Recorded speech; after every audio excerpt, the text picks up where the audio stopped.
So to replace the U-lock components on the bicycle, the first thing we're going to do is remove the U-bar from the frame. I'm next going to put the bike into fourth gear. I'm then going to disconnect the rear brakes. I do that by sliding the rubber boot over to the side, exposing the end of the brake cable, and then I'm going to squeeze the brake arms together and lift the cable up to disconnect those brake arms. And then I'm going to take my T25 Torx tool and I'm going to remove the bolts on the side of the lock, and this will disconnect the lock from the inside of this lock housing. So again, this is the T25 Torx tool, and we're going to remove these bolts, and I'm going to set these bolts aside. Now that that's done, we're going to flip the bike over onto the handlebars and the basket.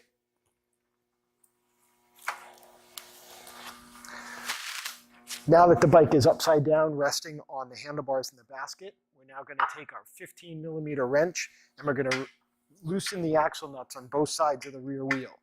We don't need to remove these axle nuts all the way. We just need to loosen them enough so that we'll be able to slide the wheel out.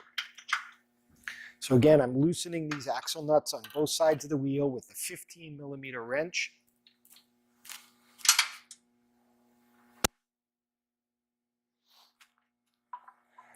Now that these have been loosened, I'm going to slide the wheel forward and lift it up and out of the dropouts on the frame.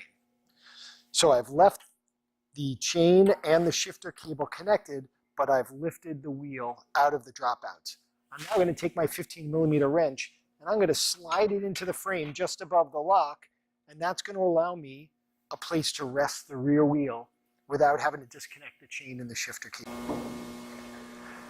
I'm now going to take the U-bar and I'm going to reinsert it into the lock, holes into the lock. That will allow me to remove the key from the lock. I'm now going to pull on this U-bar and it'll pull the lock out of the housing on the frame. It could be in there tight, so you may have to wiggle it, give it a little. I'm now going to take the key and reinsert it into the lock. Tight space, but easy enough to do. I'm now going to unlock the lock, and that will allow me to now remove both the lock and the U-bar from the frame.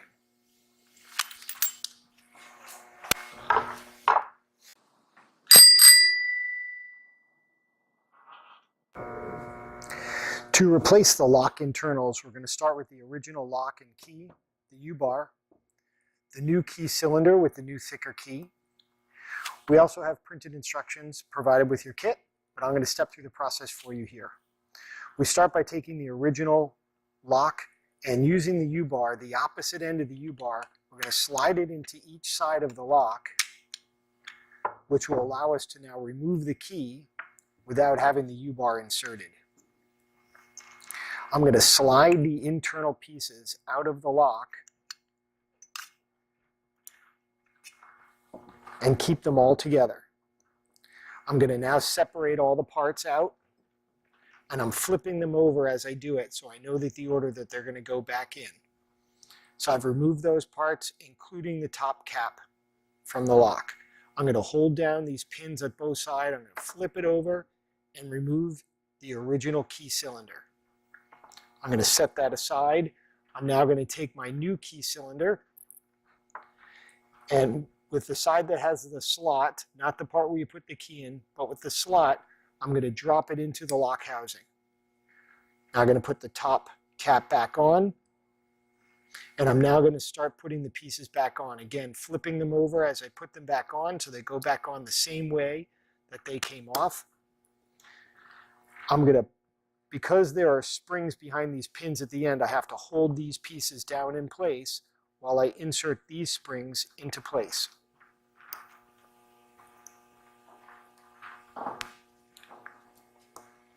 Once these pieces are together, I'm now going to put the top cap back on. Again, flipping it over, keeping the downward pressure to keep everything together. I can now reassemble this piece, squeezing tight to hold it together.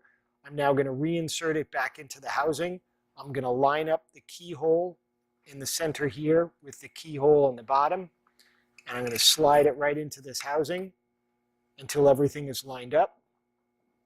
I can now use the new key to unlock it and then test it with the U-bar to make sure everything is working properly. The internals have been replaced.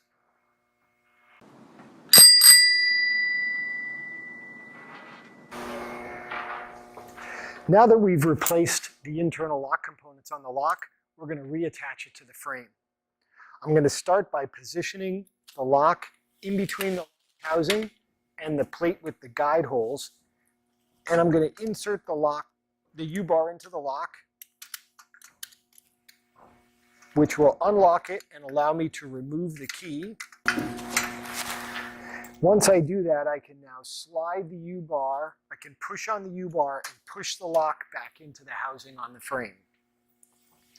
I'll now take the key, insert it in, and unlock this lock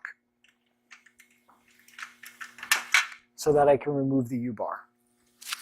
Put the U-bar aside, and this will now allow us to reattach the rear wheel to the bike. I'm going to start by taking the 15mm wrench out of the place I had it, and I'm going to slide the wheel back into the dropouts on the frame. The axle nuts are going to be to the outside of the dropouts, and you'll see that there's a squared notch on these axle nuts that are the guide that will slide right into the slot on the dropout. I'm going to use my fender as a guide, and I'm going to keep the wheel nice and straight on the fender. And I'm going to start to hand tighten the axle nuts on both sides of the rear wheel. With the wheel straight, I'm going to check tension on the chain, and I'm going to slide it back and do it until I have about 1/2 inch to 1 inch of play on the chain, giving me good tension. I'm going to then take the 15mm wrench, and alternating sides, I'm going to tighten the axle nut on both sides of the wheel.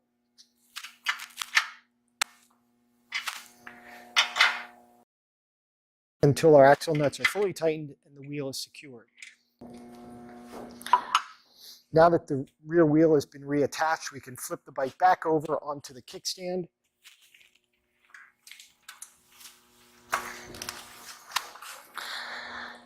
And with the bike back on the kickstand, we can now reattach the bolts, securing the lock into the housing. Again, using our T25 Torx. We're going to tighten these bolts.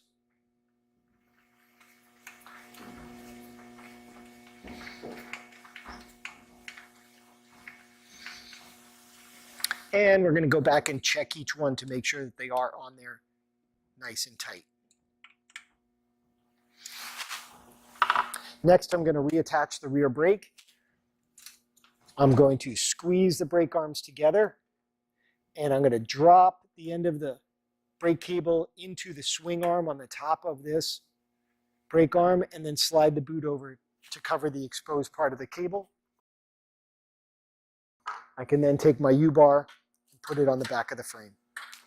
And this bike is done.